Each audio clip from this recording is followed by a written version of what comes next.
Alrighty. Good morning, good evening, everybody. Here we go. Let's get started. Thank you so much for joining us today. We have such an exciting event coming up for you.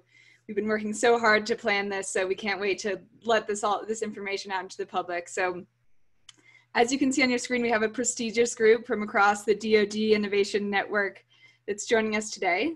My name is Sarah Childs. I lead our technology scouting at Starburst. So what that means is, along with a team of full-time scouts and analysts, we scour the globe for the hottest startups in aerospace and defense, and we help them get traction within the corporate and venture ecosystems.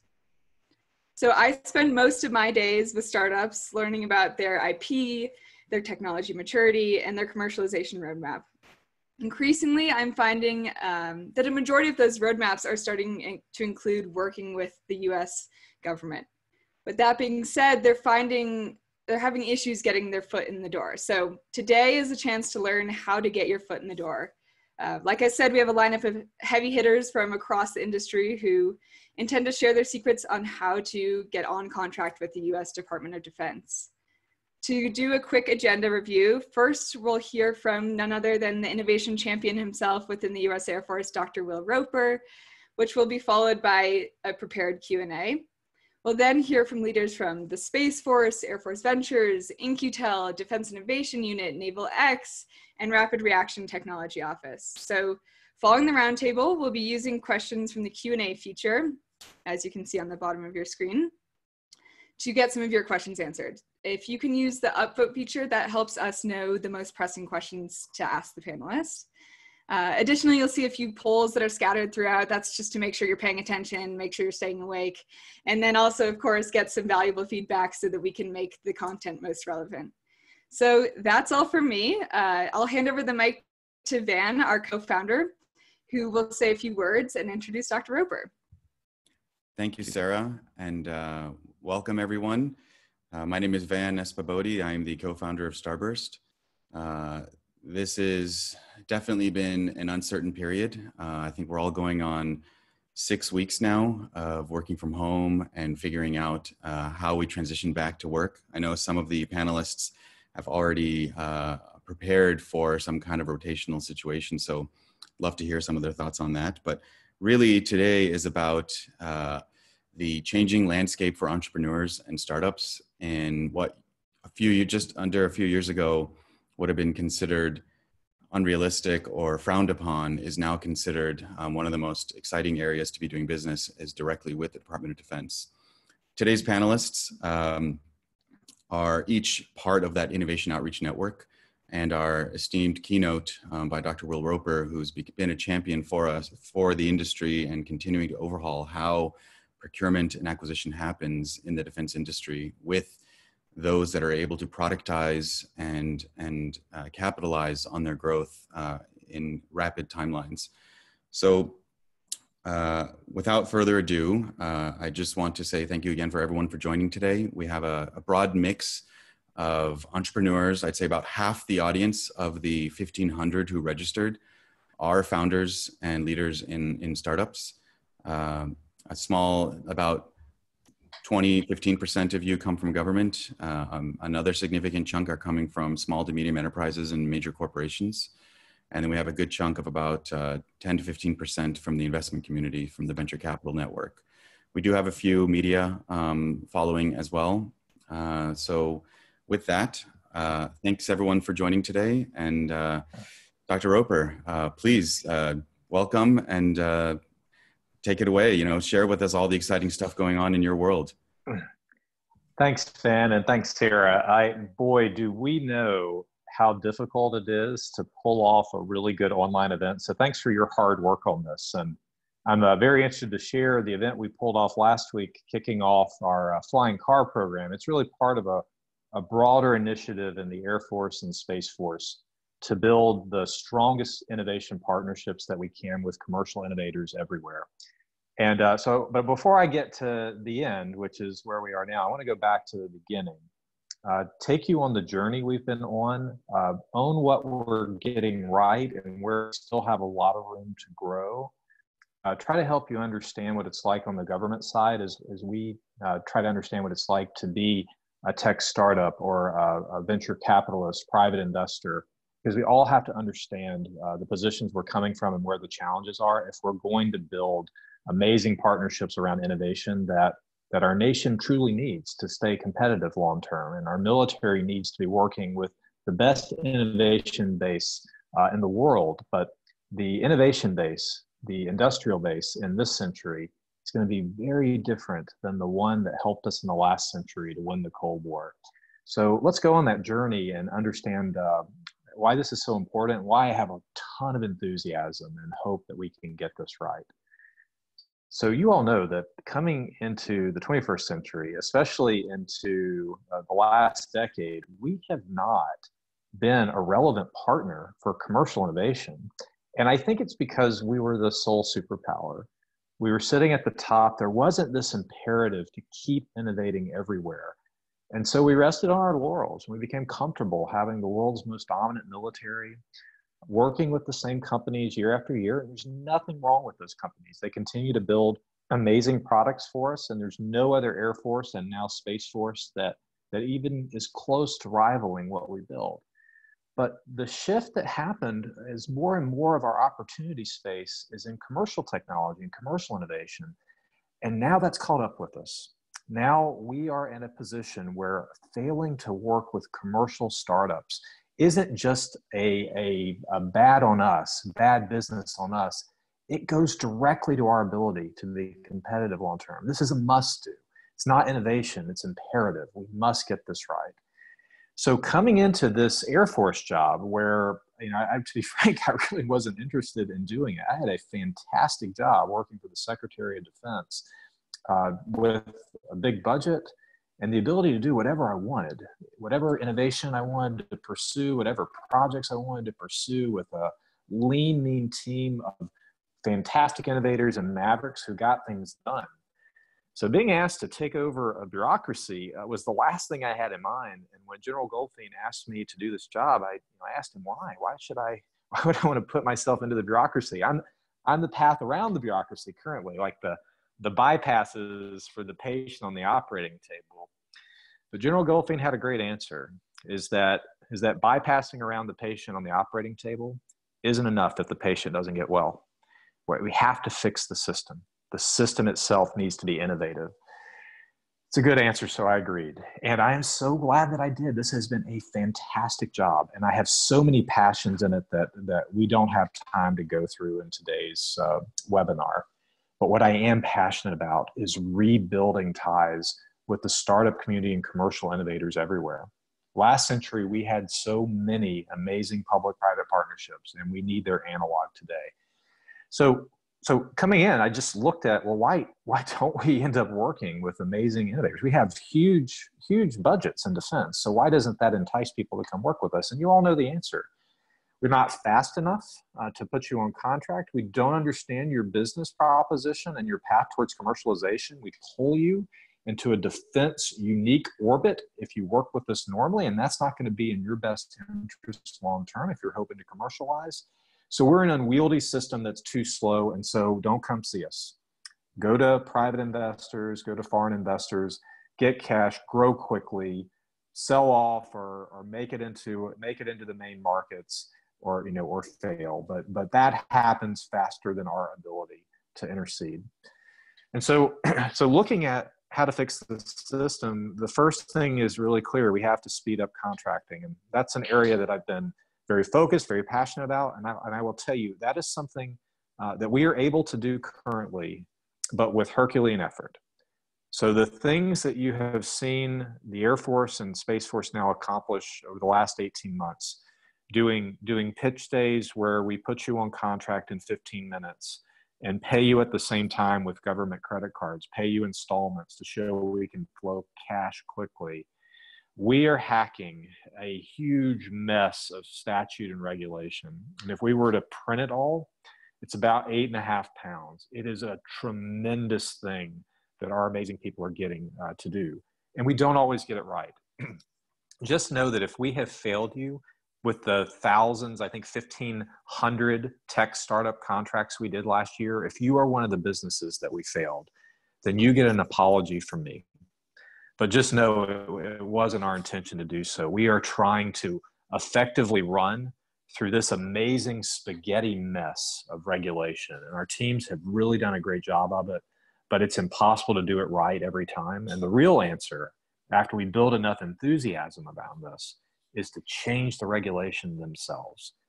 And I've been speaking with members of Congress this week and basically every week during COVID-19 about this is one of the big things we can do to help the military and get on a good path. But fixing the contracting process isn't enough either. It has been so crystal clear that the thing that has been missing in defense is that even if we fixed getting you money quickly, you ultimately need access to our defense market. Just giving you R&D is not enough to help you become a successful company. You need access to a market that's going to give you a bill of sale, steady cash flow, steady revenue, so that you can continue to grow. Our market isn't as big as the commercial one, so that's actually of huge value, a huge import. It's part of our value proposition that we can pay a higher price point. We need things in smaller quantities than the rest of the world. So we should be a fantastic bridge. But the way that we spent small business, innovative research dollars, and just small business dollars in general, and by the way, I apologize for having to use that term, but it's in law. So until the laws change, that's the name of the account that we have. It was not connected to the $60 billion a year market that I represent as the acquisition exec, and shame on us. So what we've done is speed up contracting and create a process that we call Air Force and now Space Force Ventures that connects the small business investment side of the Air Force and Space Force with the purchasing systems represent.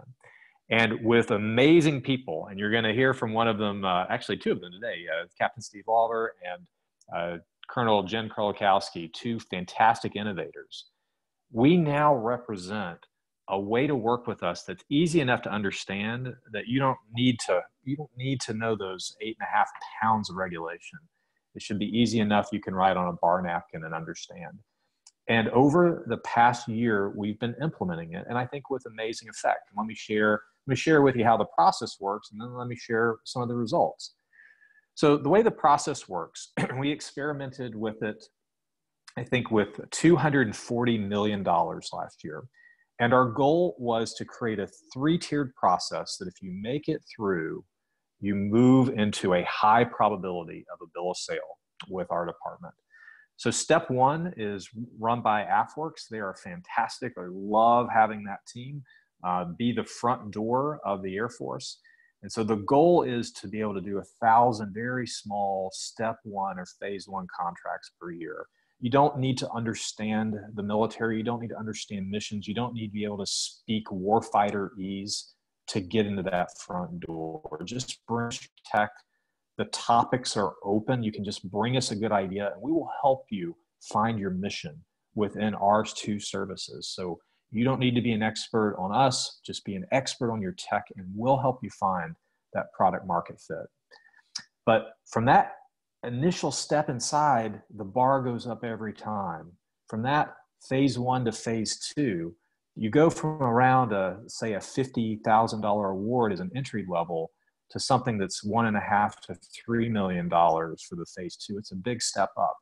So after you know your product market fit, you've been introduced to your customer, the next step is trying to convince that customer you really are worth not just the money we have in our investment accounts, but money that they have. And that's been the pivot. That has been the game changer for our system over the past year, is that if you get a phase 2 award with us, it doesn't mean that you just got money from our investment account. And to be frank, our investment account is free money every year. It's well supported by Congress. It's dedicated towards this type of work. We can't use it to pay normal bills that pop up every year. But if that step 2, phase 2 award, if you're granted one of those, then your customer, whether it's a program executive for space or for aircraft or for cyber or for business systems, whoever they are, they put their own money on the table. And what we do to help encourage them to do that is we match it with the investment account. So if the customer puts $1 on the table, we put $1 on the table. And that worked really great last year. So the $240 million we put on the table, we saw more than 1-to-1 matching from our program teams. Well, once you've got that matching dollar, the customer didn't have to go on the table. That represents a product market fit within our market, our military market. And the response from private investors came after it, which was what we hoped would happen.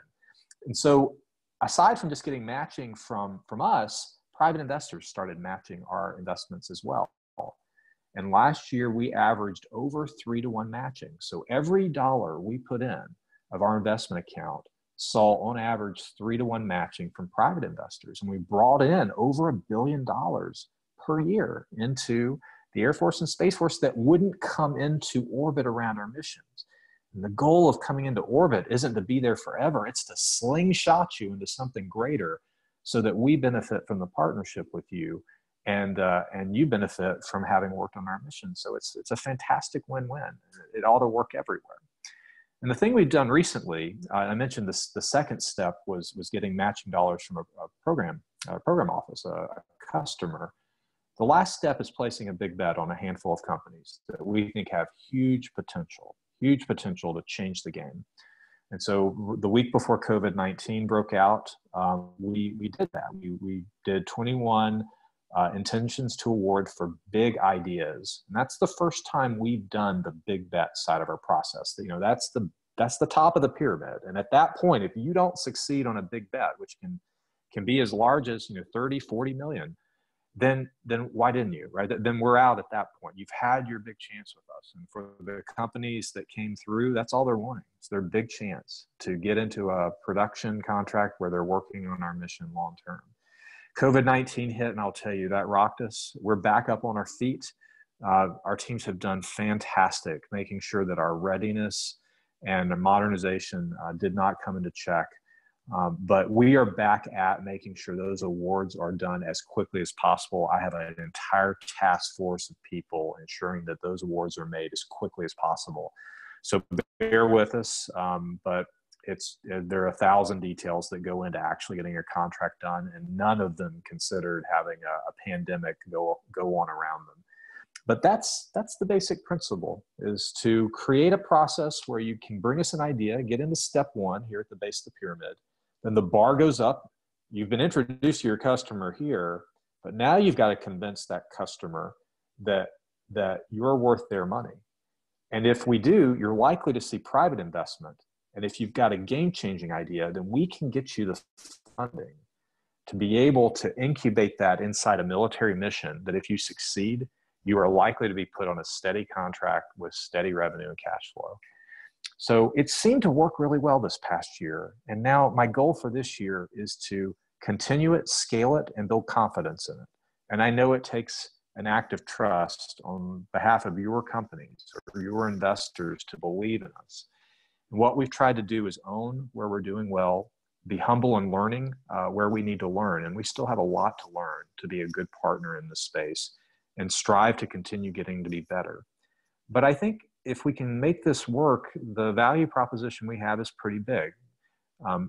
We have funding, but so do a lot of investors. Our funding doesn't require you giving up any equity. We're more patient in terms of return on investment, and that's something private investors have really resonated with, that we can go after bigger bets and be patient for the return on investment. We don't need to see de-risked technology where the returns are going to happen in a couple of years. We can go after a 5-year venture and be very happy if we succeed on it. So we have a long way to go to get this right. But what I ask you to do, if you're out there thinking, sounds good, but I'm not sure, is start by going to our AFWERX webpage. So they're our front door, and they're going to be posting. They already have things online about our Air Force Ventures process. They're going to continue to put material to demystify working with us. Have a calendar of events where ahead of time, when are you going to get a chance to come in and bring that entry-level proposal? When do you get to pitch to your customer? When will the big bets be every year, so that you can plan your business around our calendar events if it's helpful for you? So it's a big departure for us in the government. We're not used to having teams understand a path towards commercial success. We're not used to understanding ROI from a venture capitalist point of view, much less how to think about those private equity investors who want to pick up after the venture investor left off. But if we're going to maintain our military dominance, we have to pick up these skill sets fast. And the teams that are going to be talking to you today, they are the amazing wizards who have learned this on their own and have become amazing innovators, incubators of innovation within this space. But we need a lot more of them.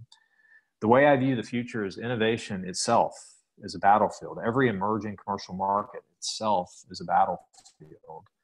And we have a lot of disadvantages that other nations with closed systems of government don't have. So we don't have a nationalized industrial base, right? We have an industrial base, and you can choose to work with the military or not. And I would hope that companies would, but many countries like China can compel that.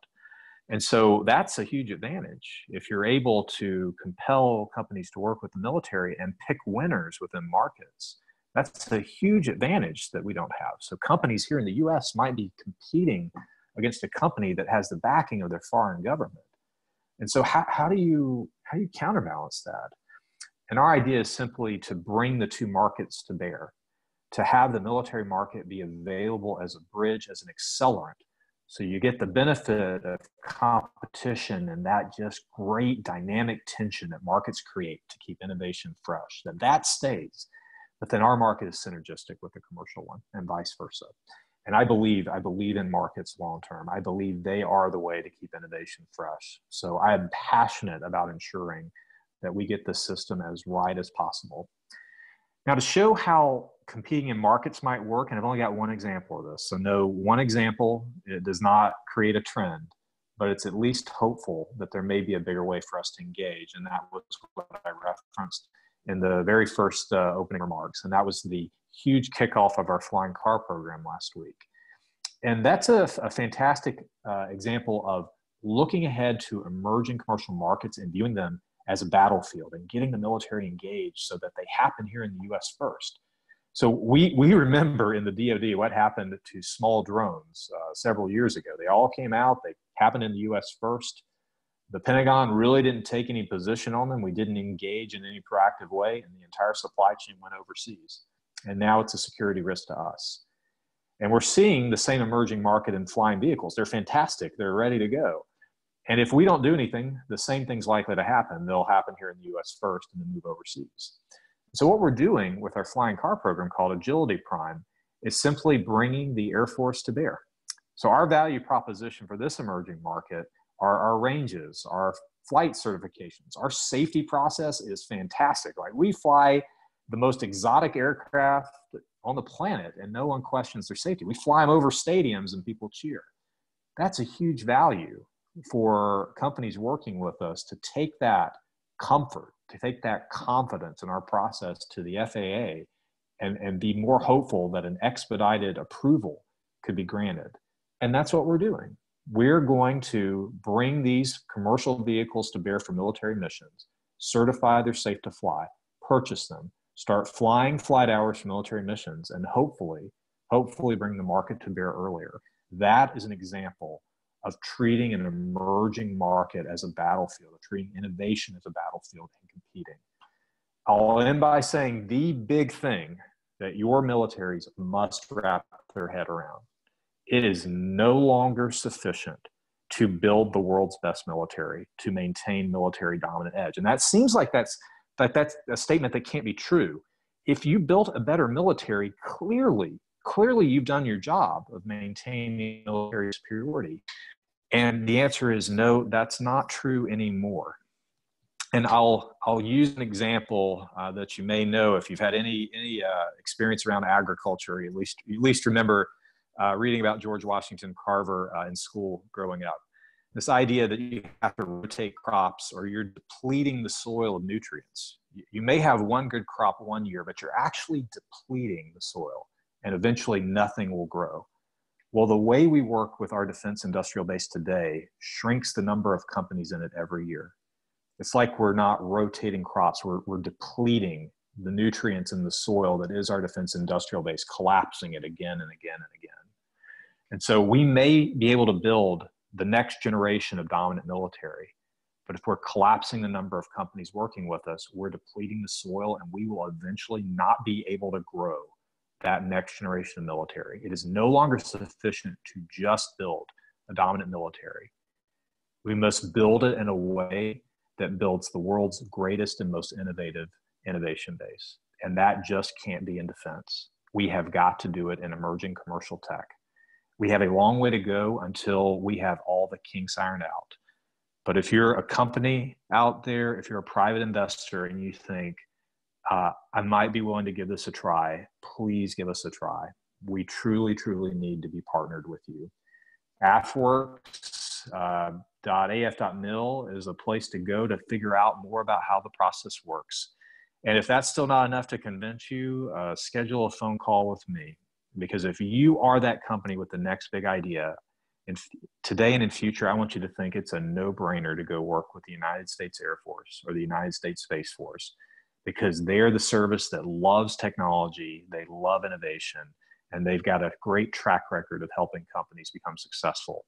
We had a great year last year in our experimental stand-up year of showing that the pieces are mainly right. We now have to put them together into an engine that runs smoothly. I just really appreciate everyone joining. Van, Sarah, I appreciate what you've done hosting. So thankfully you have some amazing airmen joining you as well, who are going to do a much better job on your Q&A panel than I will do in your keynote. I hope that what I've said has been of some value, and if I've encouraged you to think differently about this, then that's all I'm looking to do. We all have to continue to challenge the system that we have today until it's one that works best for commercial innovators in our nation and the military that ought to be their partner at step one. So help us be that, and I'll feel better and sleep better at night. Thank you very much for your time today. Back to you, Van. Thank you. Dr. Roper, you always say the right things, and your comments are incredibly inspirational. I just want to hand it to you for being such a brilliant leader, for taking such a bureaucratic entity and acknowledging the challenges it takes to interact with the most brazen product developers and investors in the world. So I really want to express our gratitude and thank you for being such an incredible leader. And I know it's not just you, and you have incredible people around you, and I do want to applaud the team you put together. So thank you for spending the time today to communicate that message to all of our entrepreneurs and investment community through the Starburst network. I know you had a hard stop. I just want to double check. How are you on time for 1 or 2 questions? I can probably do just a couple of questions, Van. I've got some people waiting, but this is an exceptionally important topic for me. So over to you. Very good. Okay, so as you were speaking, I'm getting tons of text messages. There's Q&As going onto the panel board that Sarah's been assessing. But one in advance that we did check, that's something that we keep hearing from some of our startup founders, and one in particular is from one of our startup that we work with. His name is Dan Robinson. He's the CEO of Red 6. I understand there are opportunities to fly. They're developing augmented reality technology that's pretty impressive for fighter pilot training. His question is this: the Valley of Death is a very difficult challenge for startups, exacerbated by many non-fiscal bottlenecks, such as post-award technology integration with processes and policies that are incongruent with risk acceptance. Startups like Red 6 continue to experience delays and a drain on resources that challenge their business and sustainability for growth and scale. Innovation on its own, without a culture that embraces it at a middle management level, leaves a tremendous amount of value on the table. How is your vision for Air Force Ventures going to identify and address these bottlenecks while incentivizing agile decision-making and a sensible risk acceptance throughout that value chain? And when do you hope to expect these changes happen? Sure. I mean, the Valley of Death is it's really a trench that we dug. I view it didn't really exist in the far past, but there was funding between basic R&D and programs of record. And when we went into contingency operations in the Middle East, we had to fund them. And the place that we took money immediately was in the funding between research and development and major programs of record. And it's the funding in between that helps you scale to get ready for production. And we're trying to put that back. every year we grow the funding that's for prototyping. So it's called 6.4. You don't need to know what that means, but it's an account that was very small in recent history that's growing. And we're also trying to augment the intent of bridging R&D to programs of record with the bigger bets we're taking. You know, an entry level $50K award is going to help you match your idea, your technology to a mission. A $1 to $3 million medium bet that we can do for 300 to 400 companies per year. So 1,000 entry levels, 300 to 400, $1 to $3 million firm fixed price contracts will help you turn your idea into a prototype. You know, the 20 to 35 to, you know, the companies span at a lot of size, but say as 5 up to $50 million bigger bets is enough to actually get production. 5 was more software types, 50 things that involved hardware. We have to have more of those bigger bet opportunities.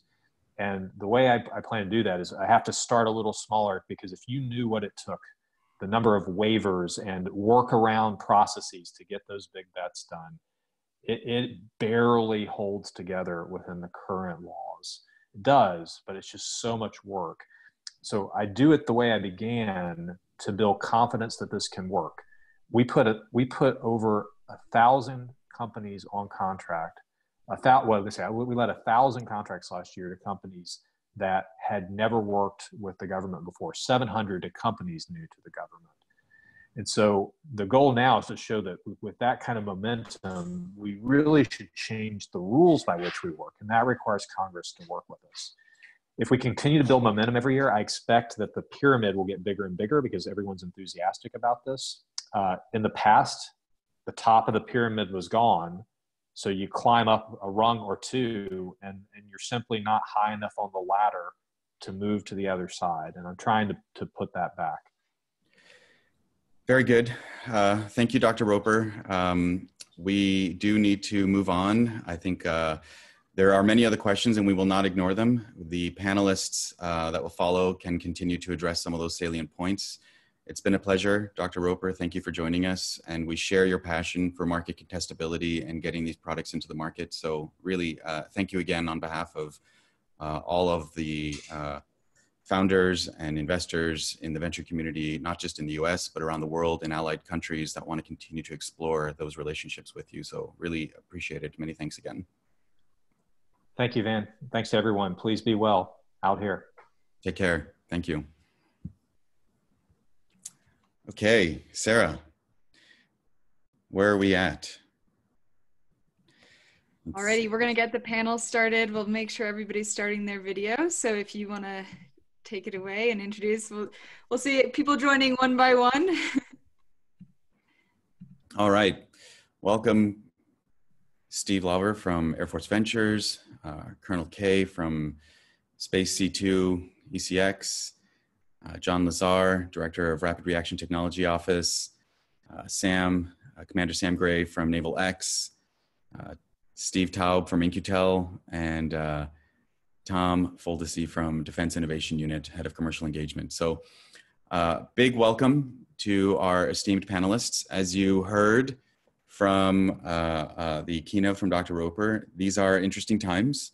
And it is true to say many in the industry are not familiar with some of the challenges each of you are going through. So I do want to try and emphasize and just reintroduce that, because I think we have founders that are new to the sort of DoD acquisition process. There are founders that are have been pretty intimate and have moved on to phase 3, and they're already getting that kind of traction for big bets. But I think I want to just kind of remind everyone, very basic, let's do some quick introductions, and I'll tell us kind of your role in the innovation outreach part of what Department of Defense is doing. So maybe, Steve, I'll kind of hand it over to you first to go introduce yourself. Yeah, absolutely. Thanks so much for having me today. So Captain Steve Lauver, active duty Air Force since 2011. U-28 pilot for the first 5 years of my operational career, and then went up to DC where I helped to stand up the AFWERX program, which Dr. Roper touched on quite a bit in his talk, as well as most recently the Air Force Ventures program. So anything that touches the open cyber process, whether phase 1, 2, direct to phase 2, or AFWERX, I'm happy to answer questions about, and it's great to be here. Thank you, Steve. All right, Colonel Krolikowsli, Colonel K, tell us about what kind of activities you're involved with. Hi, I'm Colonel Jen Krolikowsli. Out in sunny Los Angeles Air Force Base. You can see I kind of work from outside these days, which is actually kind of a treat for me. So I'm in charge of our Space Command and Control program. It's also nicknamed Kobayashi Maru. So if you've heard of that, that's the effort that we run as well. So our mandate is to provide space domain awareness and battle management command and control applications and tools for our warfighters in the Space Force. We also do have components of it that we've created a software factory, if you will. So we do a lot of work at the application layer, but also the platform and infrastructure. So we're looking for expertise and support in kind of all layers of the software stack, if you will. I'm really into teaming and innovation and bringing people with different ideas together so that we can take greatness from everybody and kind of merge it together to get that best product that we can have for our warfighters. So very excited to be here, and thank you very much. Thank you, Colonel K. John, over to you. Quick intro, Rapid Reaction Technology Office. Great. Well, first, thanks for having me on today, Van. So RRTO has a few different prototyping efforts, and the one I think that's the most relevant to the group that's here today is where we take new and emerging technologies that are coming up all throughout the commercial space. We help mature them from TRL 3 or perhaps 4 to TRL 6 and show that there's some goodness there. We help demonstrate that and create enough confidence. You know, Dr. Roper talked about de-risking. We try to create enough confidence that a program office could take a look at those results and say, okay, there's something there and something worth looking into in a little bit more depth. Most of our projects are a 12 to 18 month period of performance with $1 million or less of total investment, but those are all flexible. Something else that's different about our office is that our interest areas are extremely broad.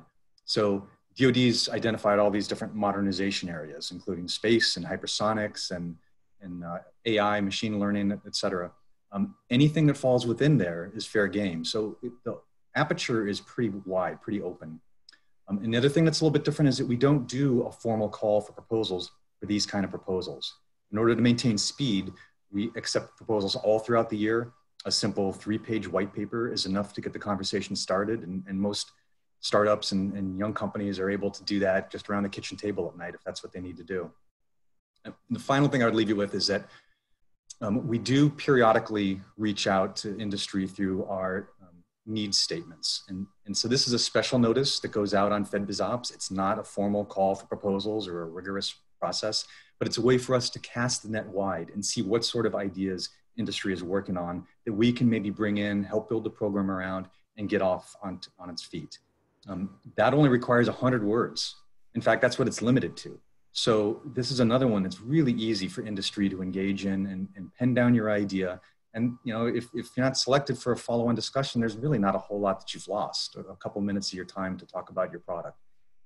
That's one of those is open right now on FedBizOps or on SAMS.gov, the new site. And if you search DTEP, my parent organization, DTEP, you'll find the global needs statement will be your first hit. That's open until the 12th. So thanks. Thank you. Thank you, John. Sam, over to you. Great. Thanks, Van, Sarah. Appreciate you inviting me and giving me a chance to talk to everybody. So hi, I'm Sam Gray. I go by Chubs. I spent the majority of my 20-year Navy career flying those planes. Well, not those ones over here behind me, F-18s, and then moved over into acquisitions a few years ago. I worked in OSD for Miss Ellen Lord, managing the TAC Air portfolio, so major, giant programs. And then about a year ago, Hondo Gertz, who is the Navy and Marine Corps' version of Dr. Roper that you just heard, came to me much like what Steve was talking about. He came and said he was standing up this new organization called NavalX. He was modeling it, similarly to an organization he started down at Special Operations Command called AFWERX. But he wanted it to take advantage of the unique characteristics and culture of the Navy and Marine Corps. So we started NavalX last February, so we're a little over a year old. I'm the deputy director there, and my two main programs are Tech Bridges and then the lead for private capital. Tech Bridges are off-base, low barrier of entry facilities where you can go in and start collaborating because we really want to leverage one of our biggest capabilities that we have in the Navy and Marine Corps, and that's our labs and our warfare centers. So we have over 36,000 technicians, PhDs, experts in their field working on projects. And we really want to make it easier for them to get out and connect with non-traditional partners in academia and industry, heavily into the startup community, as well as looking at private capital. So we launched our first 5 tech bridges last September. We added a 6th last December. And those are on both coasts, as well as one in Crane, Indiana, which is a hotbed for innovation, if you can believe it. Some fantastic things going on in the Midwest. And next Tuesday, we'll be announcing the next level of tech bridges, which will be roughly doubling the number that we have across the country. So looking forward to your questions and more conversation. Thank you, Sam. Steve Taub, over to you. Great. Thank you, Van. And hello, everybody. This is Steve Taub. I'm a partner on the investment team at In-Q-Tel. We're a little bit different than the other folks on the panel. I'm not a government employee. In-Q-Tel is an independent nonprofit and a contractor to the US government. And our job is really to help the intelligence and national security agencies in the government find and work with early stage commercially focused technology companies. So we've been around for about 20 years. We work with, depending on how you count, about 8 different agencies, including several components of the military. So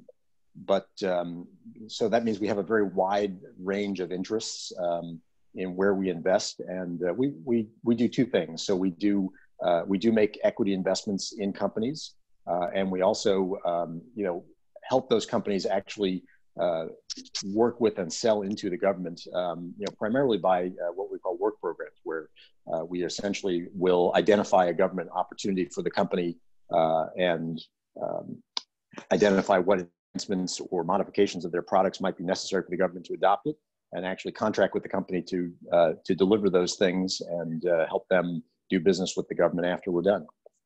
So very excited to be here and looking forward to the rest of the panel. Thank you, Steve. And last but not least, Tom from DIU. Thanks, Van. Good morning or good afternoon, everyone. So my name is Tom Foldesi. I run the commercial team at DIU. My background is mainly in the private sector. I ran product management teams and business development teams in a variety of tech sectors, including mobile, wearables, data analytics, and IoT. And I also served for 5 years as a Navy SEAL. So I'm familiar with kinetic conflict. But I think warfare, the face of warfare, is changing very rapidly. And this is what brought me to DIU. DIU was formed about 5 years ago by the Secretary of Defense. Our mission is to accelerate the adoption of commercial technologies for national security use cases. So our typical partner company already has an existing commercial business. They have shipped product into the private sector and proven a return on investment, but that product is also very relevant to and can be shoehorned into national security use cases.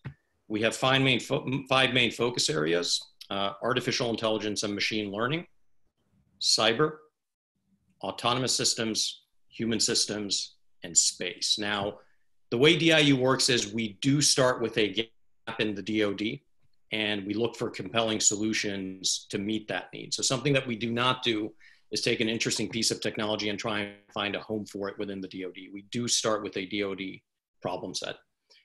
But our main bread and butter are companies that are looking for an efficient on-ramp into the DoD. And one of our main focus areas is making sure that we are able to put companies on a sustainable program of record. And we'll get to more on exactly how we deliver that, that product and that experience to companies.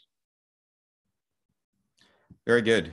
Thank you, Tom. And also applaud you again for not using a non-green screen background of DIU. So with that, I do want to, some of you, I think it's just a testament to how many different divisions within DoD are interested in working with innovators, inventors in the commercial sector to support all these different facets of technology maturation.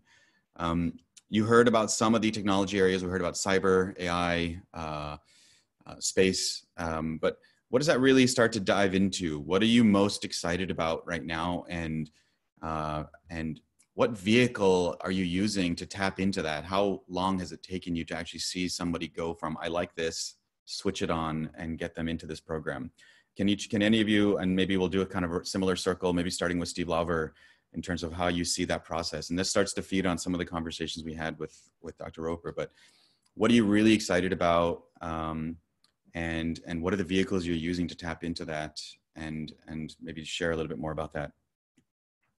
Yeah, I really like that question, and I'm going to kind of cop out with the answer in that we intentionally do not restrict to a certain kind of focus area or mission topic or industry, because we want to keep the top of the funnel as wide as it possibly can be. And that's by design, because we have this, you know, whether it's a funnel or it's a pyramid, we want to have as many people in our ecosystem as possible so that we can over time validate and de-risk those solutions. And maybe there's something in there that we did not know that we needed. And so that's really what gets me going, is this idea that we have a mechanism now to capture innovations that we didn't specifically ask for, which is something that I think is pretty difficult to do within the typical requirements construct. Okay, so from a personal perspective, what technologies are most exciting to me and how are we getting after them? I think there is a lot to be done around automation and increasing our efficiency. We have 685,000 people in the Air Force. I love the idea of taking a large percentage of the work that is done, automating that away, and then freeing up those people for higher order problems, right? And so the more higher order problems that they can solve, the better we're going to be as an Air Force. So technology relating to that is very interesting to me. And then how to get there, I really do think that the Air Force Ventures process is a great starting point, because it's low friction in the beginning, and it allows us to buy down risk over time, and allows you to get your, you know, first dip your toes and then step in, and then finally you're all the way in when you go for that large bet. So that would be the way that I would try your solutions against our needs.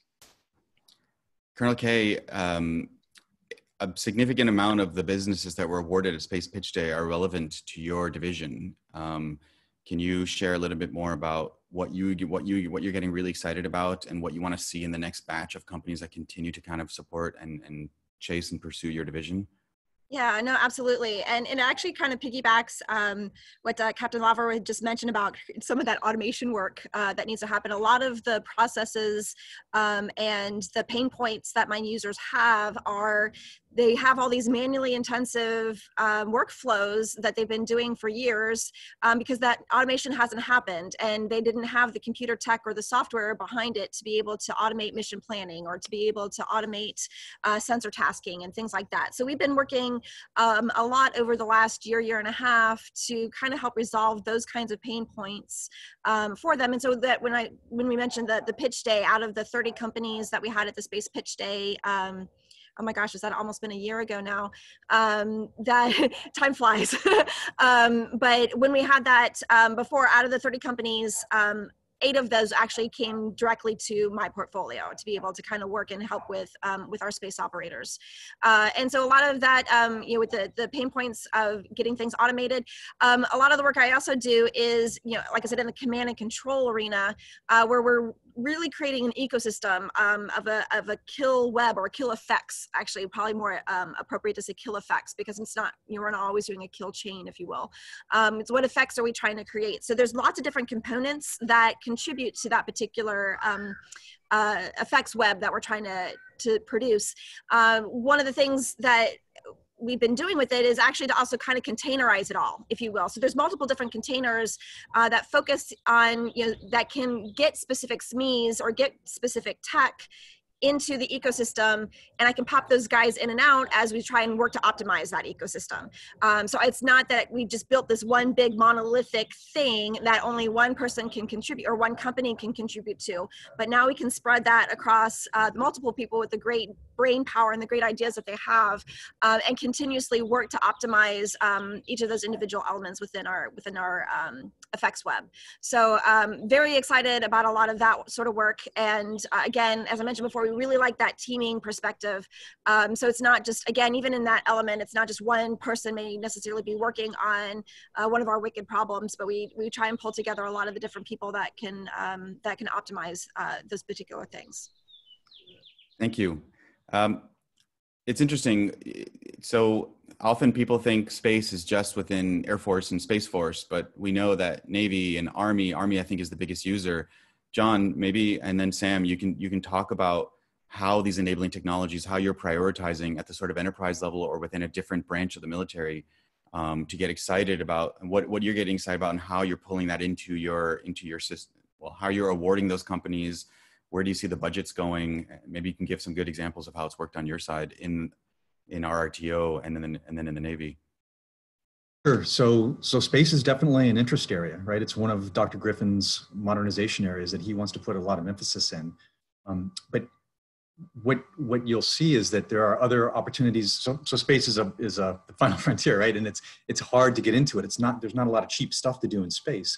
But one of the things that's identified in our global needs statement is the stratosphere. And how do we operationalize the stratosphere as an extension to space and open up now a place that's maybe even more competitive, especially for startups or small businesses that aren't going to be able to get something on orbit, perhaps, but can actually come up with clever ideas and ways to create an extension of that space layer into a new layer. And there's a lot of push for that at the OSD level. And I was going to take the moment to pile on to something that Steve said earlier, and I think that Dr. Roper said at the beginning, was about how do we do the transition across the valley of death? How do we help small businesses get those capabilities from a nascent idea to some sort of a capability? And a lot of it, frankly, is just us working with the services that we think that technology would be a good fit for, identifying what program office or what user group or whatever in any of the services or the combatant commands would really be interested in that. And a lot of times that, the services aren't in a position that early in the game to have funding set aside for integration or productization or whatever. But if you get them involved early, and we take some of that risk on at OSD, and we include the services in that community of interest for that project, then by the time the technology and the prototype mature, the service is already very comfortable with where it came from and where it's going, and they know what's going on with it, and they've begun to make mental plans of, oh, this could fit into our overall capability. That's part of the role that RRTO has, is to find these really fascinating and applicable technologies and bring them forward when they're completely unlooked for and there's no requirement for them, but to bring those up and to figure out where in the ecosystem for DoD do they fit into. Thank you. Sam. Yeah, absolutely. So space-based maritime domain awareness has been a big focus for the Navy for quite some time, because as our adversaries get more and more capable, we find ourselves getting pushed farther and farther out to sea to be able to control the areas that we want. But just like Colonel K was saying, we're moving away from sort of the bespoke monolithic program where when you launch a satellite, it's doing a single task. You're going to focus on that. A lot of the advances that we've seen in the space industry is the ability to have multiple capabilities going up, to have CubeSats or microsats where we can, actually partner with the Air Force, where we can get a lot of things focused on our particular needs. And then there's second and third order companies that come from that. Some of the things that we need are really rich data architecture and analytics and lightweight sensors and antennae. We can use those both in space, but also, to Tom talking about Internet of Things and being a big portion of this, gone are the days of where a space platform is operating independently. Now they're actually real-time part of the fight, connecting down into, a bunch of sensors spread across. So that goes to autonomous vehicles that are airborne, which we can certainly partner with the other services. And then we have the unique things that the Navy and Marine Corps are specifically focused on, which is, maritime domain awareness using unmanned underwater vehicles or surface vehicles. And some of these coming out of tech startups are really incredible, where you can go with basically no power using wave energy to put a platform out there and then update the sensors on a regular basis to the needs that you have. And all of that is coming out of the tech industry and not so much, the traditional paths that we've seen before. Excellent. Yeah, maybe Tom, I'll kind of let you kind of finish on the same note around where do you see that your priorities are starting to shift at an enterprise level, and how DIU is kind of strategically maturing and how it behaves as that gateway for those entrepreneurial ecosystems. Yeah, well, let me answer that question by responding to the second portion of your initial query, Van. So you'd asked about exactly how we integrate some of these capabilities, because I like Dr. Roper had said, I think it's essential that we be able to foster the right national security innovation base right now. It is equally important that we be able to integrate these capabilities, right? We can have the best innovation ecosystems in the world. If it's not a part of our order of battle, we lose, right? So At DIU, we utilize an authority called OTA, so Other Transaction Authority, but honestly, that's just an acronym. So I'd like to provide some actionable context for the audience on this call on how DIU works and how you might be able to leverage DIU as you look for the best short, medium, and long-term fit for your companies. So there are an infinite amount of ways that you can deliver and structure an OTA. For us, the name of the game is commercial speed, transition capability, and scaling. So let's look at those three considerations in turn. So the first consideration, right, I've said we concentrate on commercial companies, right? Your product is ideally ready. It may not necessarily be off the shelf for what we are looking to deploy, but it should be pretty close so we can move very quickly. Now, we do maintain a very level playing field, right? We do not have a bias towards commercial companies. So we've awarded contracts to companies focused solely on defense and even primes and defense integrators.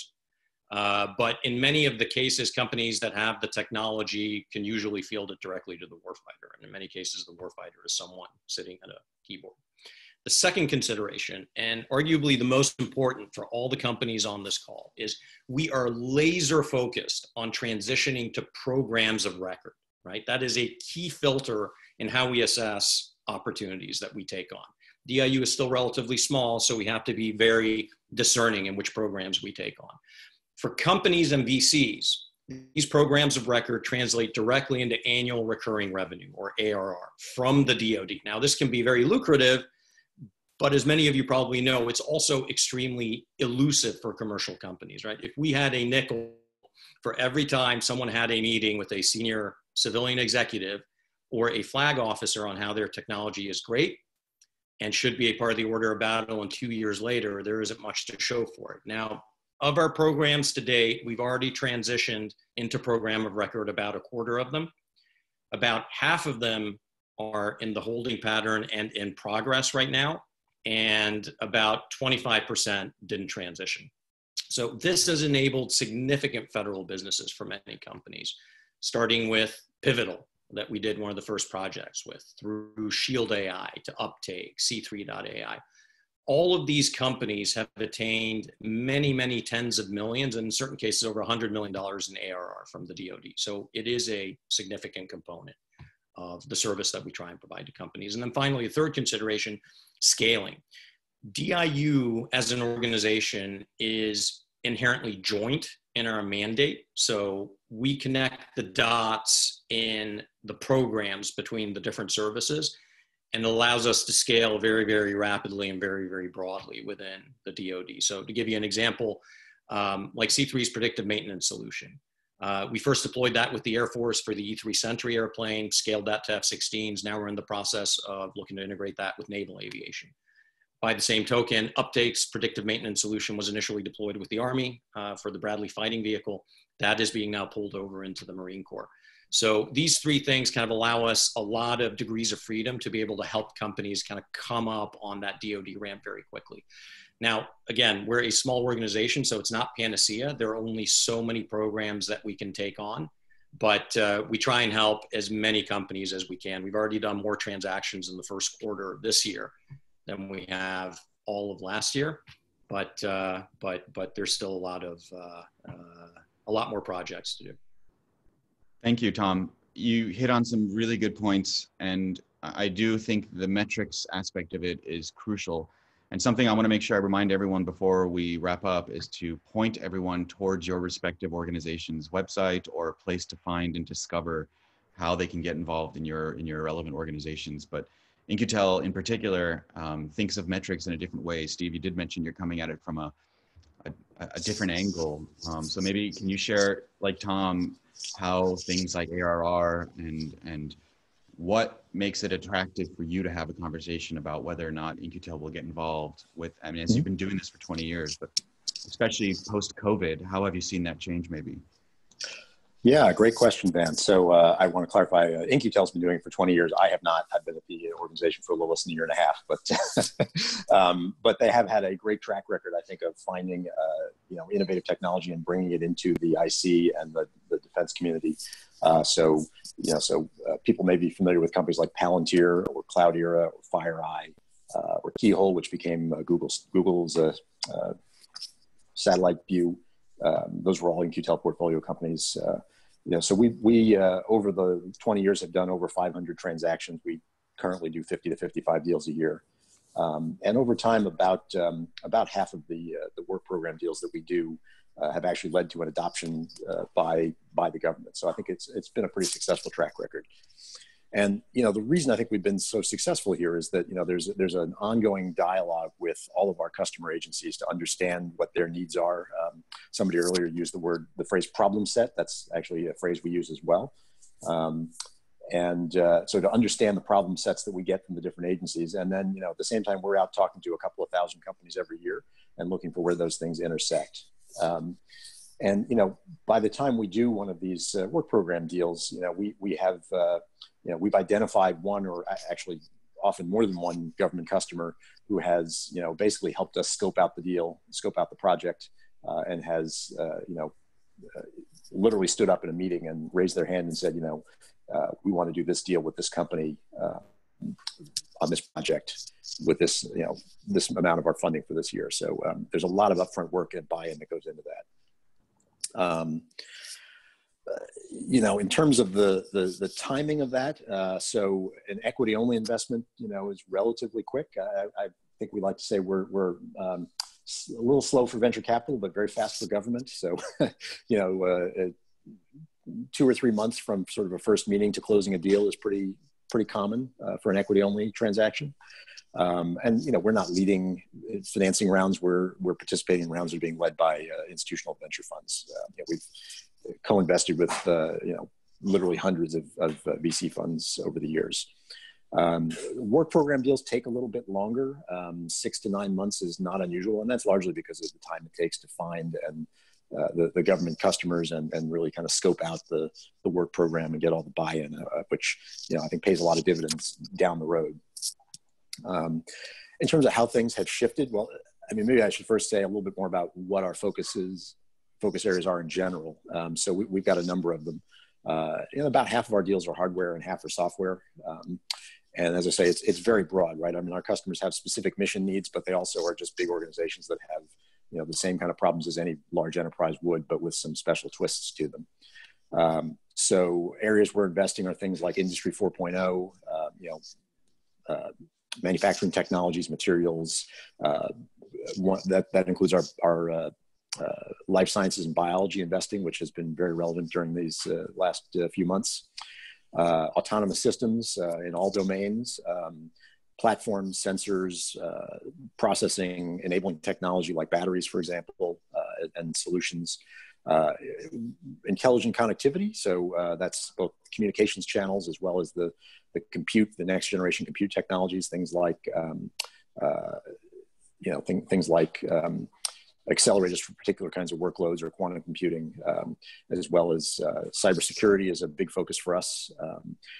We have a big focus on enterprise technology. We're really trying to help our customers, operate anywhere, anytime, using any device for any workload. Another area is we focus on that. We're calling it ambient intelligence, but the data economy, smart cities, the digital workers, human-machine interfaces, and then the whole, our term for it is data exploitation. So working with unstructured data like video, audio, and images, and text, not just sort of databases. Machine learning ops, or sort of the plumbing around machine learning to help people manage and deploy that at scale. Another area of interest for us is what we call truth tech. So deep fake detection, for example, is an area there's a tremendous amount of interest these days. So you can see it's very broad. Overall, I think where we're shifting right now is, I'd say, in 2 areas. One is I think we've already been doing a fair amount of investing in life sciences, for things like vaccine administration or pathogen identification. We'll be doing more of that, as I'm sure you'd be happy to hear. And the other thing is, I think at least in the near term, our balance is probably going to shift a little bit more towards equity-only investments and away from work programs. And that's candidly just because, because there's so much upfront work involved in getting the customers and the government bought into these things, that becomes difficult. A lot of our customers just have very limited ability to work from home, and they're kind of working through that now and popping their heads up. But that's slowed things down a little bit in the near term. I mean, it's safe to say the other agencies are beefing up their work programs. I mean, maybe Steve, you can share more light. Dr. Roper talked about the front door, and he talked about making bets, and he talked about all the back end stuff that's just so messy. How and I know you're waiting for the family to leave behind you, but how much longer can I bleed this out? No, really, how is your mission area kind of taking those work programs and systemizing it in a way where it's easier? And how can these companies learn about the differences of what is a challenge? How much money is behind that? How many of those are going out? What is the front door concept? How is it supporting all the different program areas, whether it's complementing what DIU and Incotel and other defense agencies are doing? Yeah, that's a really, oh, sorry. Yeah, I think you're on mute. No, you're good. Oh, okay. So that's a really good question. And the answer to that is there's actually a ton of synergy between the different programs, and there's absolutely the opportunity for there to be a company that is participating in more than one at a time, or at different stages in the process, they're interacting with different capabilities. So John Lazar is a good example. Many of the companies that are in our Air Force Ventures portfolio are actually working with RRTO as part of their matching funding. And RRTO also requires buy-in from a user, and they're looking at our phase 2, those medium bets that Dr. Roper talked about, as the signal that there's an interested user. So there's a ton of synergy here with every person who's on this call. Incotel is another example. We have a number of Incotel companies that are working with us through the Air Force Ventures process. So part one is there is a ton of overlap, and if you do one, it doesn't preclude you from doing the others. The other piece is that it is very difficult to navigate all the different things that are out there. I mean, just in the Air Force, we have 685,000 people, as I mentioned before. And the secret, the kind of dirty secret here is that if you talk to one of them, many companies assume that that one person will know how not only to use the product, but to be able to buy it too. And that is absolutely not the case. Our construct has it such that there are the users, the operators, but then there's an acquisition arm that buys on their behalf. And then we have technologists and subject matter experts at the laboratories who are doing this deep investigative research and development as well. And so how do all these play together with any number of other buzzwords and different players? So it can be pretty difficult. One thing that we will be putting out fairly soon, which I can't release yet, is essentially rules of engagement for how to engage with the Air Force. And I think there'll probably be quite a bit of overlap. So maybe Chubs, we could work together on making it the Navy and the Air Force too. But there's a couple real quick tips that I can give now, because I know time is of the essence. A couple do nots. First, don't contact senior leaders directly if you don't already know them. That will annoy them and make them less likely to work with you and us. So don't do that. Don't speak on behalf of the government. So if you're on a phase 1, don't say Air Force Ventures told me to go find the customer and you have to work with me. That's not quite how it works. Then don't be belligerent. But if we knocked out the things that you shouldn't do, which I think most, if not all people on this call should get. During phase 1, so this is something that Dr. Roper touched on quite a bit, was that AFWERX and Air Force Ventures are going to help you to navigate this complex process. So in phase 1, we give you up to $50,000. We give you 90 days to find your Air Force customer, perform a feasibility study in which you are contemplating what is the next step with that customer, right? What are the things we have to figure out now by way of risk, and how can we mitigate those risks? And so during that phase 1, we do meet with you once a week to provide curriculum on here are what these buzzwords mean. Here's how the Air Force is structured. Here's how you talk to this user and this customer and this subject matter expert, right? So we provide that training. We also have a construct called focus areas. And that is, most of what I talked about so far was a push arrangement where you have a great solution that you're pushing to us and saying you should use this. We also want to have a pull relationship where we can still get after the requirements we do know we have. We do that via focus areas. So we'll publish a pretty long list of focus areas on every Air Force Ventures topic. I think the last one we had 90 different focus areas. Each one of those is submitted by an actual operator or customer who says, I have a problem. Can anyone out there in the entire ecosphere solve this for me, right? And when you apply, you say, oh, by the way, I can solve number 27, and you get connected to that customer the moment you're in phase 1. And the idea is to kind of have these more intelligent connections that help to simplify the process for you. And we offer up something called collider events. So virtual at this time of year, but they tend to be in person, where we have hundreds of customers who are ready to buy, and you have hundreds of companies who are in phase 1 who are ready to sell. And the idea is to have this kind of structured serendipity that leads to deal flow for you. That's just a couple of the things that we do in program. I won't go to all of them. I will say we're going to release this. Van, I can kick this to you to kick out if you're willing to the rest of the members of this once it is approved. But some methods that are out there that are not us but are brilliant. Air Force Tech Connect is something that's fairly new. So just search Air Force Tech, TECH, Connect, that is put on by Air Force Research Labs in our 2030 strategy to try to figure out how do we connect companies like you to opportunities that we have. There are over 160 small business specialists across the country that work with the Air Force. So just search Small Business Specialist Air Force, you can find that. And there's a number of organizations whose purpose is to help connect you to the potential needs that you can solve, right? And so there's a lot of things out there to get after that need. Very general things you can do. If you hire a veteran, we see many people do this, right? So you have vets who get out, who understand the mission areas that they've been doing for so many years, and then they're trying to foray into business of some sort, right? So hiring a veteran is an option that we've seen work. We're not telling you to do that, but it has worked for some companies in the past to get you connections into that user group that you're trying to hire against. There's something called the Defense Entrepreneurs Forum. So just Google that and look it up. And then all the way down the list of cold calling people on LinkedIn, personal relationships, of course, attending trade shows. But the bottom line is we put a lot of responsibility on you to find your customer because we believe that one of the core competencies of a good founder is performing customer discovery. So it's building a great product and building a customer that needs it. Right. And so we put that responsibility on you, but we provide some resources, especially in phase one, to help you do that. Over. Thank you. Colonel K, I might pivot to you now because people are just starting to get familiar with the nuances and the nomenclature of what is a customer versus what are the vehicles, all these different departments. I get confused.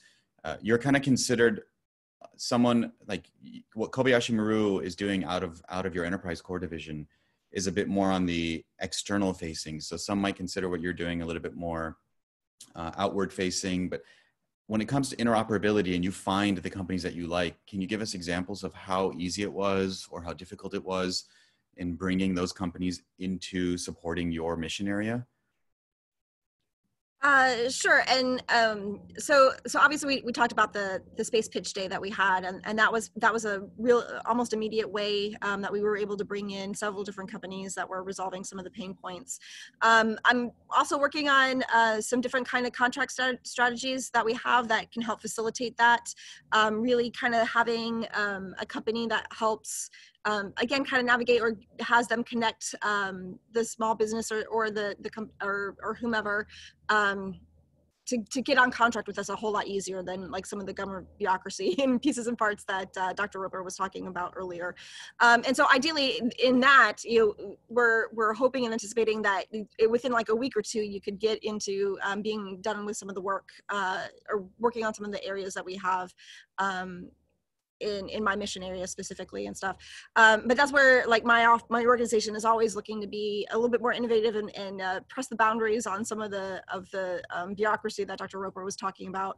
And we've been really able to bring that timeline down. We were just able to award a couple contracts within like 60 days. I know for some people that may seem like a long time, but that's like so super fast on the government. So we really do work to try and bring people in faster and make it as easy as possible for those folks. I have one of my my deputies great at holding people's hands on some of those things too. So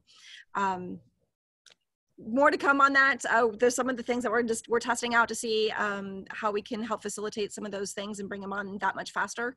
But that's one thing that we're really doing to try and make sure that because my speed of that I need to go to keep my tech at the speed of relevance for my operators, I can't afford to wait a couple of years to be able to get people on contract and to have things going through. So we're doing a lot of different stuff, working with AFWERX quite a bit. I know that they point folks to me and actually working with some of their contract team to help get things on a little bit quicker as well too. So.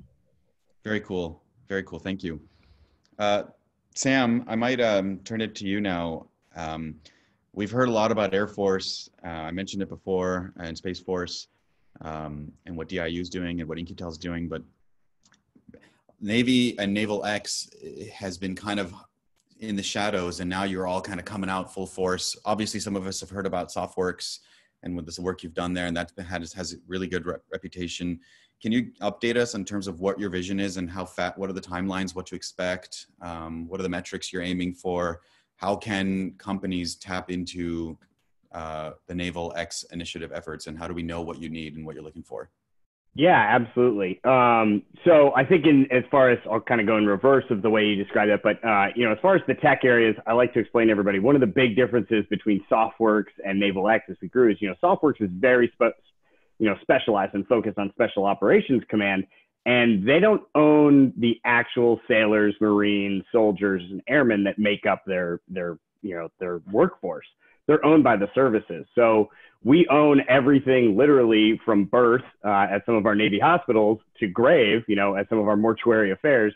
We handle everything, education. So there virtually isn't a tech field that we're not interested in some way. If you're developing a pizza delivery app, I've got thousands of sailors in barracks that need food delivered to them. So I might be interested. So it's a much wider spectrum of what we're looking at. But the tech areas are, largely the ones that we've been talking about here that we're very focused on. As far as the vehicles that we like to use, well, first I should say, NavalX is not a contracting shop. We don't do any of the contracting. We don't have a major budget. Our budget is just for administration. We operate as that super connector to help you to be a Sherpa to get through that giant bureaucratic mess that we've kind of created. I love the way Dr. Roper said that we're in the valley of death, but we dug it ourselves. Like, we need to take this massive structure that we've built across the Navy and Marine Corps. We have 6 individual systems commands focused on different platforms. And then we have the Office of Naval Research. And those are all siloed organizations that represent a little over 100,000 people just in the acquisition field working on that.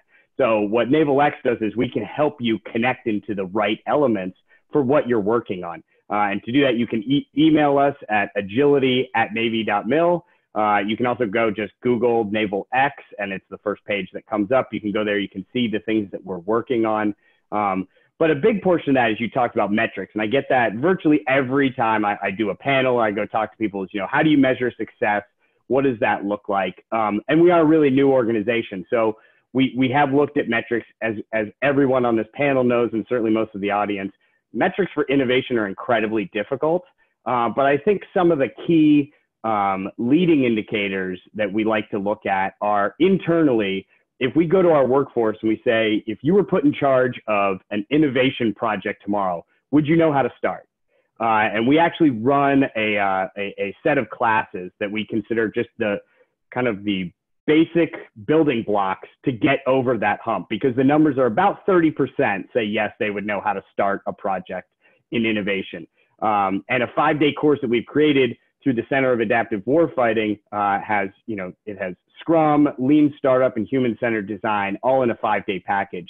And we see over 90% at the end of that course say, yes, they now understood if they were given an innovation project, that they would at least know the building blocks of how to go get that started. The other leading indicator is the flip side of that is we go to industry and say, if you wanted to get your product into the Navy and Marine Corps, do you know how to start? And I won't give you the number, but it's less than 30%. It's a very low number that people are comfortable with. But we've been on, kind of a massive outward focusing effort, a lot like what AFWERX and DIU have done ahead of us, of going out there and really, doing a lot of things on social media, spending a lot of time on events like this, trying to inform groups of how things like SBIR and some other efforts work that we think can be beneficial. The lagging indicators that I think are a little bit tougher, but one that I like to bring up to people is really what we're trying to get to is faster time to market. But that means something very different in the military sense, because we don't have that ultimate metric that business has. In the commercial side, you have dollars, you have revenue. We certainly account for the taxpayers' dollars, but that's not our end metric. We're looking for capability. That is the number one thing that we're going after. And that's what, at the end of the day, back when I was flying F-18s, I didn't care that they cost $80 million. That's really cool to tell people that you got to fly something worth $80 million that you'd never be able to afford. But I don't really care. I just want the thing that does the best capable aircraft that I need for my mission right then. So what we're really focused on is how do we provide the most capable platform, the best capability to our sailors and Marines in the shortest amount of time. That's a lagging indicator that we're really not going to see change to that, But right now we're looking at when we start projects, really 3 to 5 years, depending on the tech field that you're looking in before we get that. So that's our starting point as we try to chop that down. Thank you. So as I can't believe how fast time is flying. So we are almost, we're at 10:25 Pacific time, which means we only have 5 minutes left for Q&A. We do have a lot of questions that were asked. And so I will hand the mic back to Sarah to dive back in. And I think some of these questions are targeted, so I'll hand it over to her to follow up with some Q&A. Yeah, absolutely. We set the event to end at 11:30 or 10:30 your time, but we could also just play hooky all day and answer 145 questions if we want. But going to some of the most upvoted questions, one thing that people were concerned about was some of the IP when you're under those programs. So maybe Colonel K or John, you can address this question. So the government seems intent on owning the intellectual property that results from innovation. What's your response to that problem? And how can they retain some of their IP, or how can you find some sort of middle ground? So this is John. So it depends, right? I know that, for example, SIBRs have particular rules and laws that apply to them, but I would say in general, the government's not interested in owning your IP, but we also want a fair shake, right? So if we're the ones providing all the funding to get businesses to a certain point, then we want to be able to use that product in some sort of a fair licensing kind of scheme, right? I mean, we're not going to suck it all up and keep it for some future use. We just want to make sure that we're not paying twice or 3 times for the same thing. Colonel K, have you had any experience with that with the follow-up to Space Pitch Day? Yeah, no, so absolutely. So first and foremost, like, I want companies to make as much money as they possibly can. Not just necessarily from the government side, but, if we can help, some of the stuff that helps you advance, because you're helping us with our particular pain points, and there's that commercial application. I am all for you making as much money as you possibly are able to. For the IP perspective, sometimes, again, just like John was mentioning, it's some of it does depend. Some of it is can we put a box around it? Can we containerize it in a way that other people who are also working in or around or needing to access that particular IP they can't steal it, but I can still work with it within my ecosystem, because like I said, we have multiple people kind of working on everything.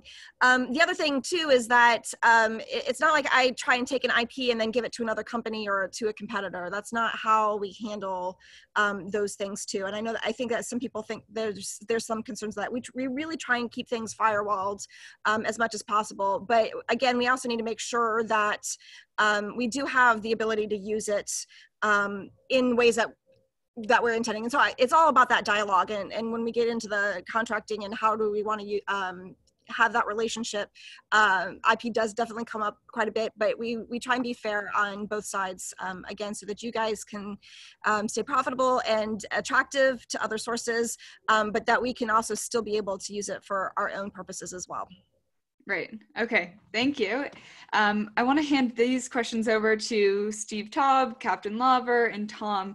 So this question is regarding kind of building out a business case within the DoD network. So we've had success with private investors. When we discuss opportunities within the DoD, these investors either discount or dismiss the value of those opportunities and often encourage us to avoid it altogether. How do we show them that the DoD opportunities are real, scalable, and valuable? All they hear are stories about primes stomping on them and agencies having no incentives to work with small businesses. So this is a very common piece of feedback that we hear from VCs. And remember, like I said, one of our key goals is in being able to shepherd companies across that valley of death into a program of record. So ARR, we are very conscious of this.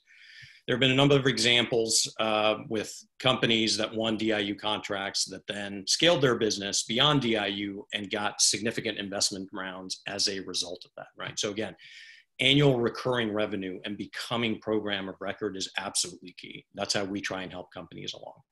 Now, again, DIU is not panacea, right? We can only do so many transactions per year.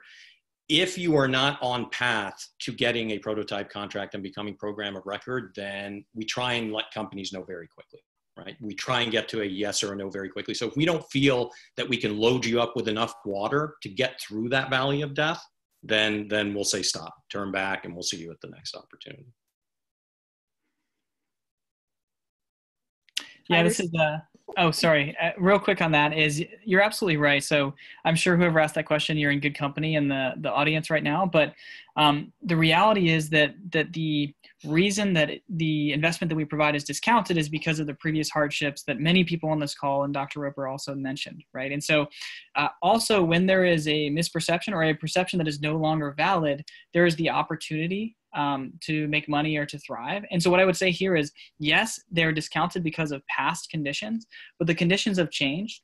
And now the government, I think, is, in the Air Force's case, and I think a number of other cases too, is actually a pretty good co-investor, if you will. And those venture firms or hedge funds or whatever investor they are, who adapt and learn to leverage our dollars against theirs sooner are going to win. They'll make the most money back. I will say there are top tier VC firms who are pushing many of their companies that are dual use our direction because they perceive the value. One point of feedback for us, I think, is we can publish in a very formal and kind of live updating way the metrics that are relevant to those investors to be able to point to, here are our award timeframes, here's the amount of annual recurring revenue that results as from one of these contracts.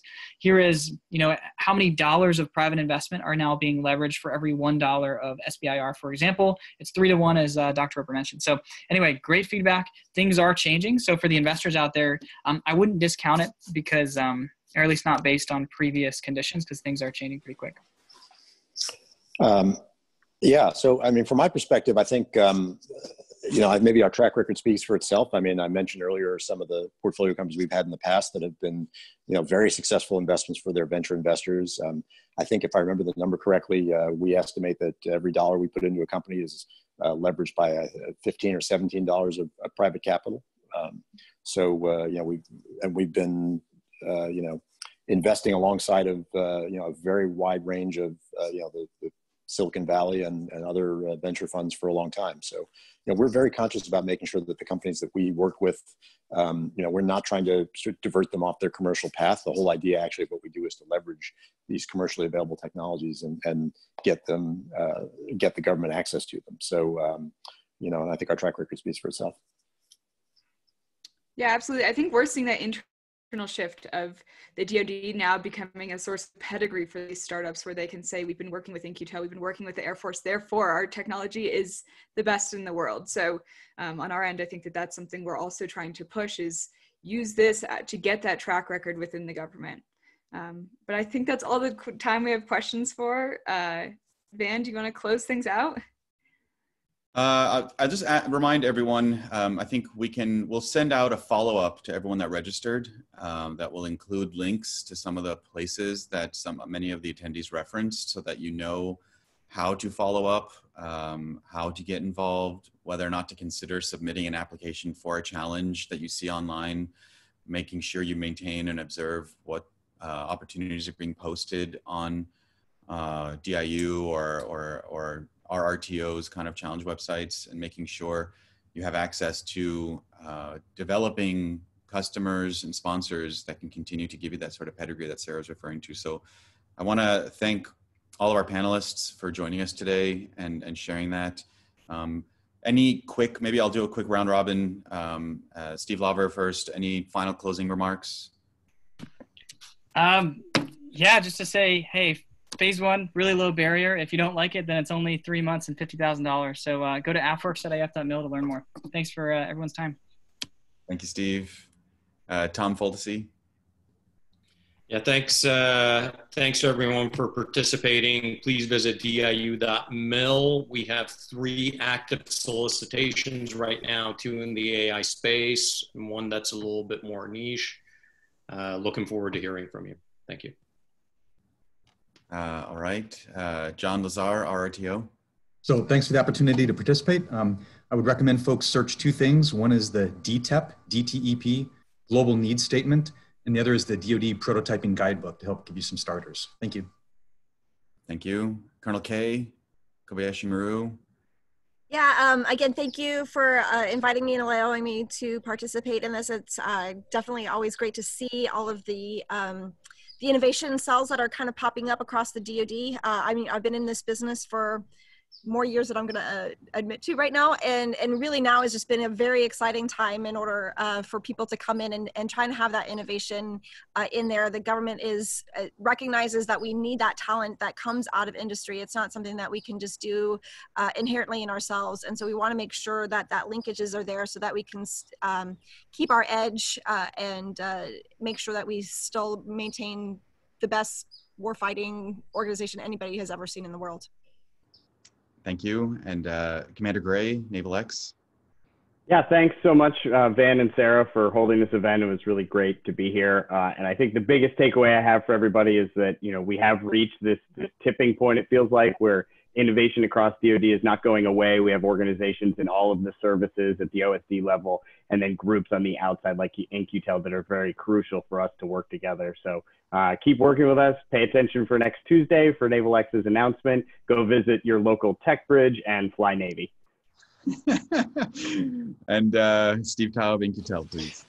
Yeah, well, Van, Sarah, thanks so much for the invitation to participate in this. I think it's been a great discussion, and if people are interested in learning more about InQtel or sending us some information about your company and telling us about what you're working on, you can go to iqt.org. Thank you very much. I do want to remind everyone, none of this would have been possible without our friends at Raytheon Intelligence and Space, part of the division that spun out, or part of the merger that recently happened. So Raytheon has been a very helpful partner for us. So it just goes to show that industry gets that there is collaboration opportunities with the entrepreneurial ecosystem. We are displaying our calendar of events. As you all remember, we are not just in the US, we are pretty global with our allied nations. And we have a calendar of events as a result of COVID every week where we have events, whether it's startup pitch days, virtual pitch days, roundtable panel discussions. Again, I want to thank our panelists today for joining us. Incredible to hear how DoD is not slowing down to work and collaborate with entrepreneurs and startups. We will follow up with some commentary and links to reach any of the innovation outreach offices.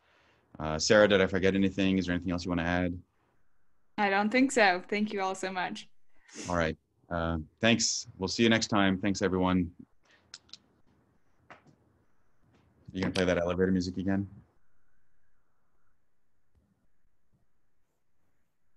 I don't think it's working. All right.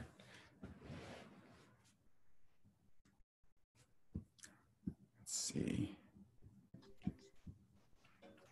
Well, we had about, let's see, we had, I think at max, about 800 attendees, participants. We did take some polls. 75 on YouTube, I heard. Oh, very cool. How many on? Another on YouTube? 75?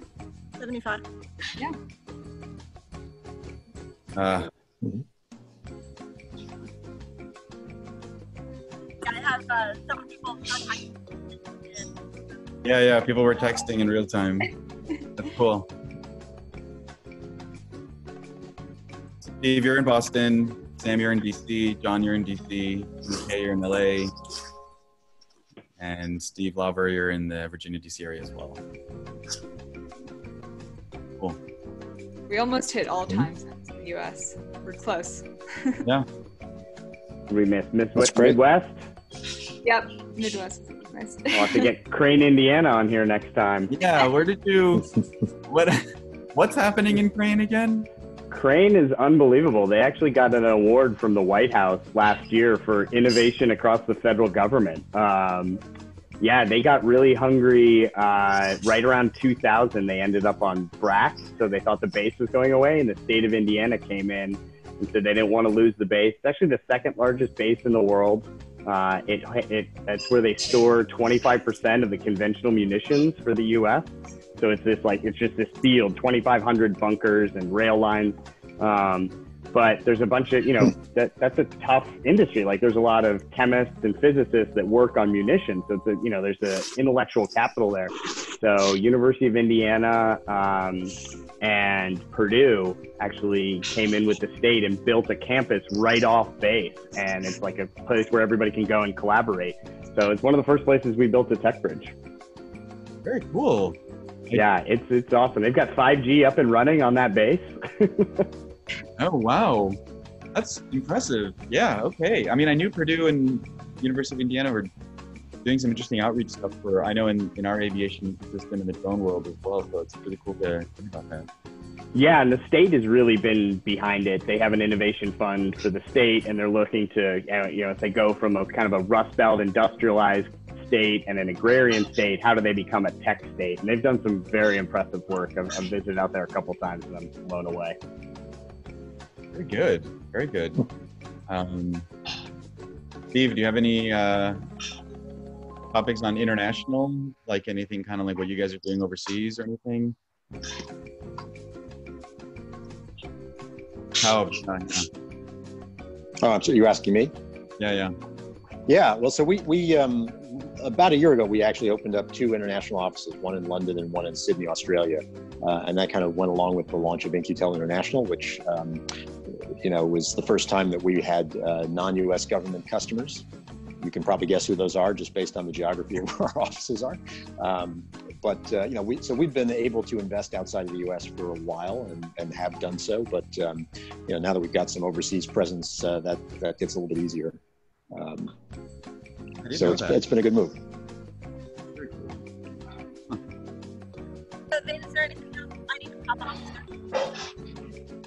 Thank you. Thank you, Colonel K. Talk to you later. Bye. Yeah, I'm going to jump off. Thanks, guys. This was really great. I appreciate it. Thank you guys so Bye, Sam. much. Thank you. All right. See you next time. You guys don't have to hang around. If you're ready to go, you're welcome to jump off as well. All right. Well, I'm going to sign off too. Thank you. Yeah. See ya. Bye. Great event. Bye-bye. Thank you. And for John, so joining. let me know if you have any follow-up engagements from anybody that you want to have more discussion on, or just questions that make sense for us to engage and provide answers to. Definitely. Yeah, I'm sure we do. Yeah. Thank you. It's been a pleasure. Really appreciate you All right. joining. Thanks Thank for you. letting me participate. I appreciate Thanks. it. Bye. I got to figure out how to exit. You should just be able to close it out. There's a leave meeting, yeah. Okay. Virtual high five. Yeah, virtual high five. There's Still 117. anyone else on the team? Anybody? Oh, there's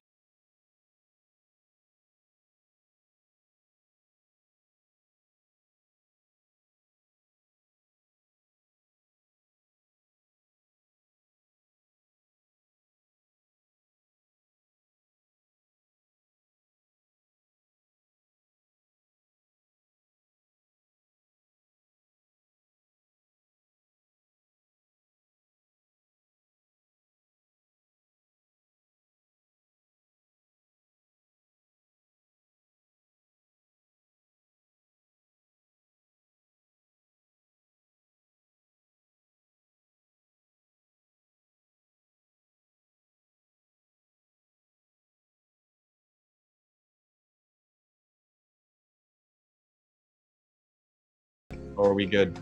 I'll close it out. I think we've done it. Thank you, everyone. Thanks See you so much. next time.